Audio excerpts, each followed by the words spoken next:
जय मसीह की। मसीह में मेरे प्यारे भाई और बहनों, मैं आपका भाई सूरज हमेशा की तरह आप सभी को एक बार फिर से सत्य की खोज में स्वागत करता हूं।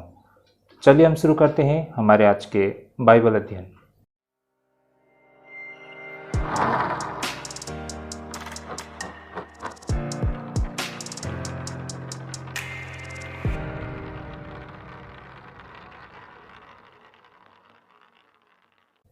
तो एक बार फिर से आप सभी का स्वागत है सत्य की खोज में भाई और बहनों।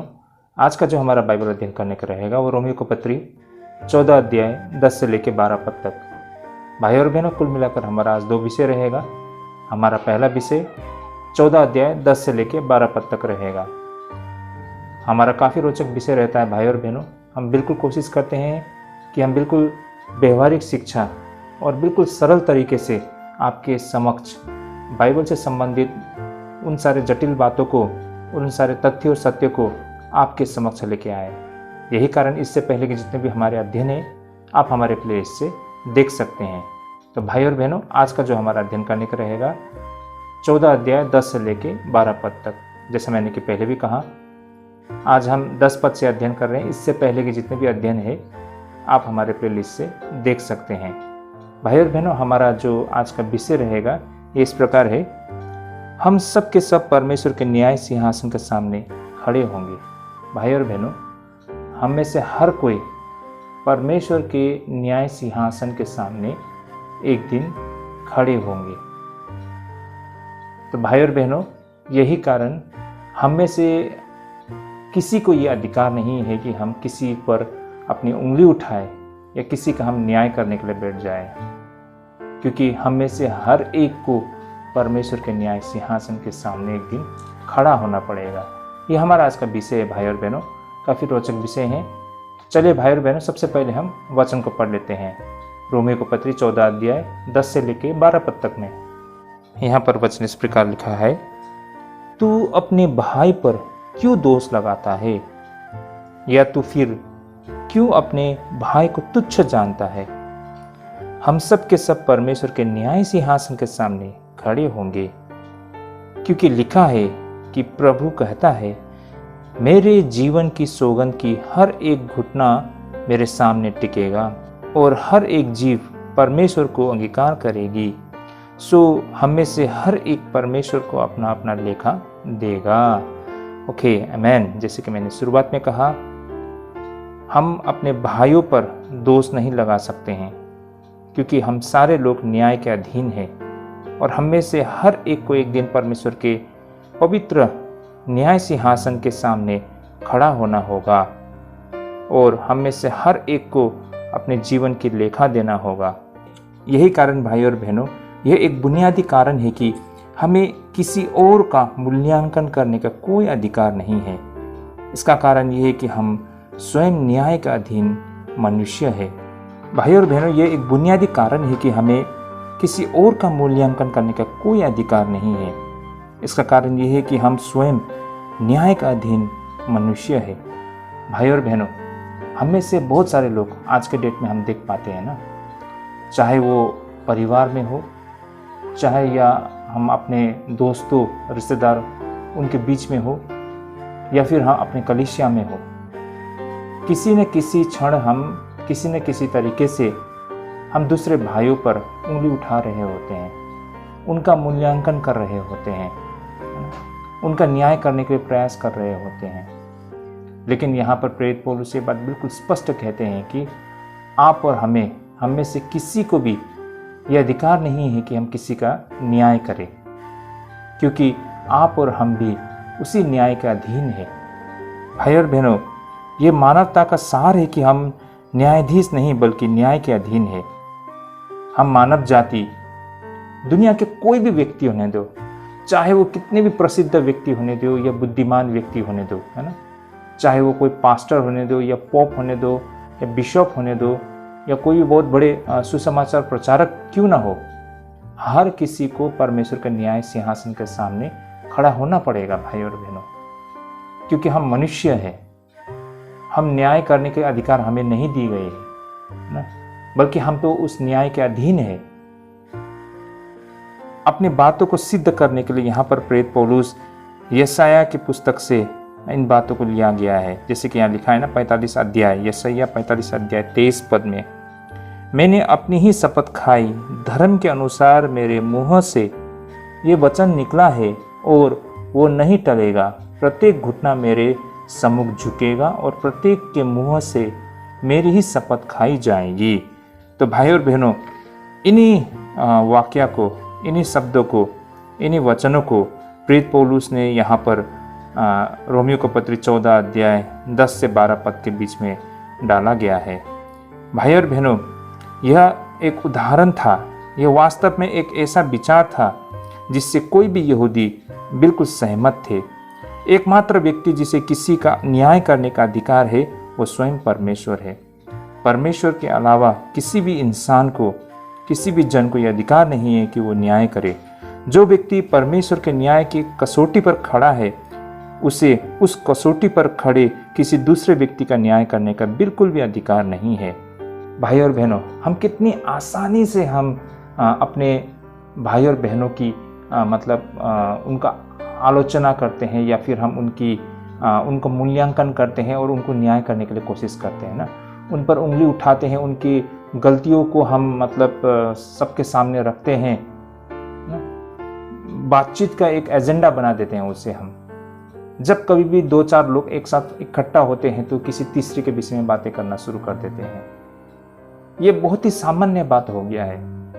और जिस परिवार या जिस व्यक्ति में या जिस मंडली में इस तरह की जो वातावरण है भाई और बहनों, वहाँ पर हम कभी भी उस शांति को नहीं देख पाएंगे। वहाँ पर हमको फूट ही मात्रा दिखाई पड़ेगा। अब भाई और बहनों, यहाँ पर मैं एक और बातों को जोड़ना चाहूँगा। जैसे कि आज रोमी को पत्री 14 अध्याय 10 से 12 हम अध्ययन कर रहे हैं, लेकिन इससे पहले अगर हम देखते हैं तो वहाँ पर अलग थलग मनुष्य जीवन की संभावनाओं के विषय में बता रखे थे। लेकिन एक समय आता है, कहने का तात्पर्य भाई और बहनों, हम मनुष्य परमेश्वर से दूर रहकर नहीं रह सकते हैं। हम किसी दूसरे इंसान से दूर रहकर हम दूर नहीं रह सकते हैं। ऐसा कहा जाता है ना कि मनुष्य एक सोशल एनिमल है ना। मतलब मनुष्य को एक दूसरे मनुष्य की आवश्यकता पड़ती है। हम एक समाज में रहने वाले एक ऐसे जन है जो अकेले नहीं रह सकते हैं। हमें अकेले रहने के लिए नहीं बनाया गया है।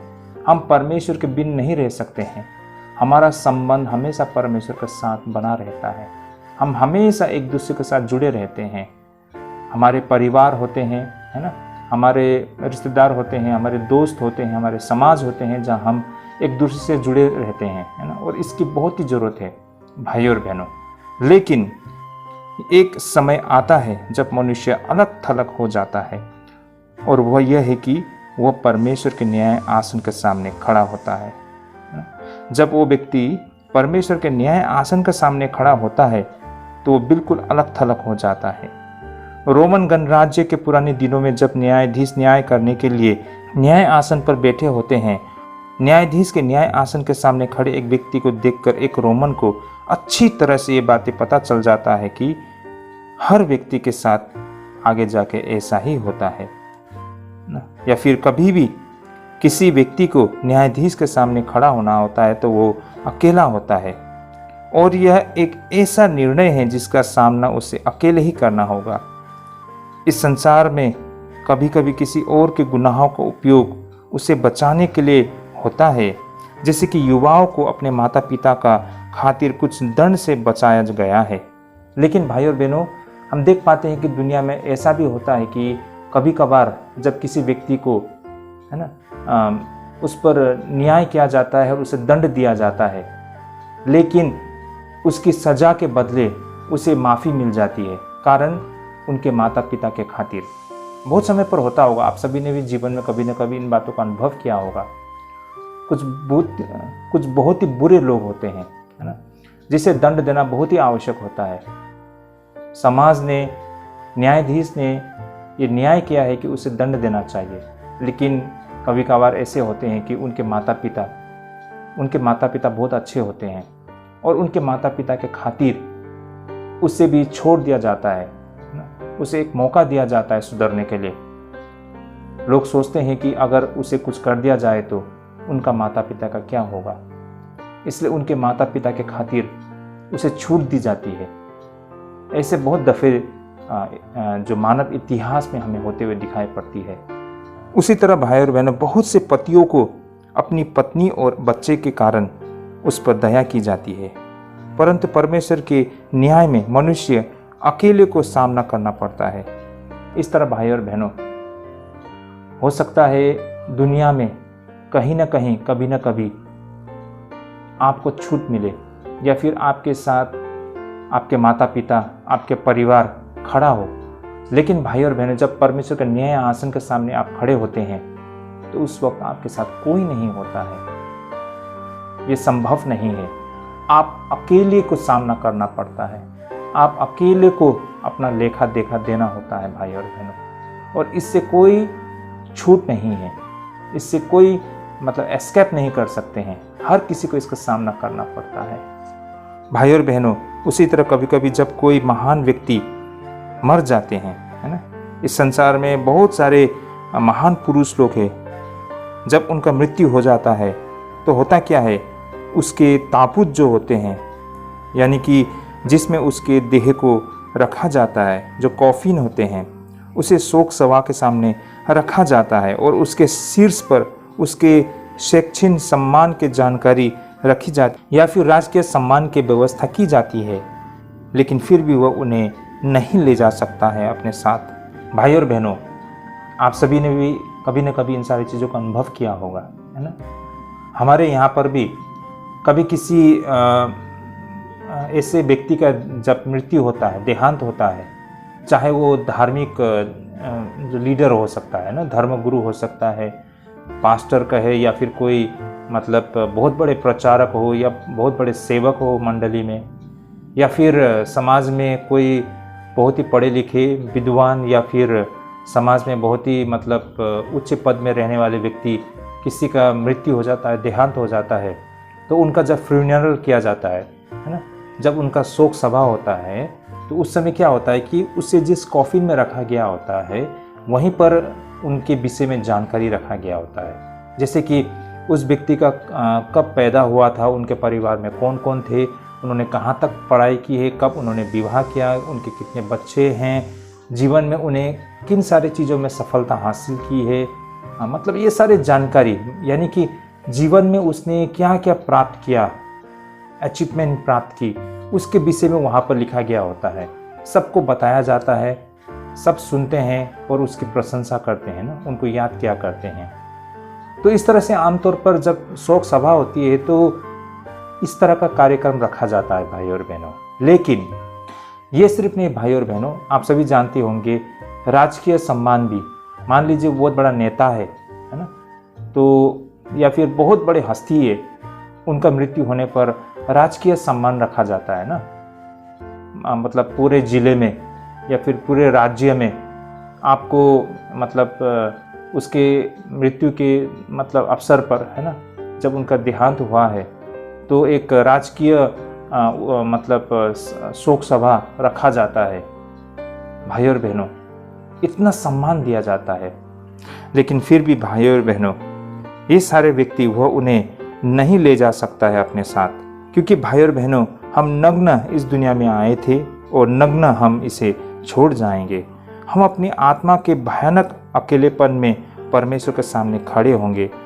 हम उस चरित्र के अलावा कुछ नहीं ले जा सकते हैं जिसका निर्माण हमने इस जीवन में की है। भाई और बहनों, कहने का तात्पर्य, हम खाली हाथ आए थे, खाली हाथ जाएंगे, है ना।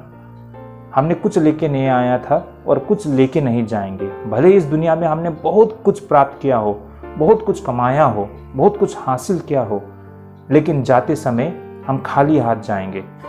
परमेश्वर के न्याय सिंहासन के सामने जब हम खड़े होंगे ना, उस समय हमारे पास कितने डिग्री थे, हमने कितनी पढ़ाई की है, कितनी धन दौलत कमाया है, कितना सम्मान इस दुनिया में कमाया है, वो मायने नहीं रखता है। परमेश्वर के न्याय सिंहासन के सामने वहाँ पर एक ही चीज़ होता है, वो है इस दुनिया में हमने किस तरह के चरित्र को हमने हासिल किया, उसी पर आधार करते हुए हमारा न्याय होता है।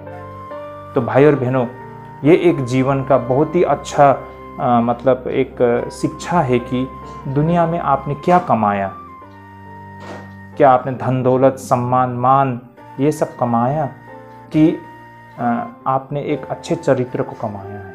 क्योंकि जब परमेश्वर के सिंहासन के सामने हम खड़े होते हैं, हमारा धन संपत्ति, हमारा डिग्री कुछ काम नहीं आएगा। जो आएगा वो है हमारा चरित्र। तो भाई और बहनों, किस तरह के चरित्र हमने आज अपनी इस दुनिया में बनाया है, ये बहुत मायने रखता है। लेकिन फिर भी ये पूरा सच नहीं है।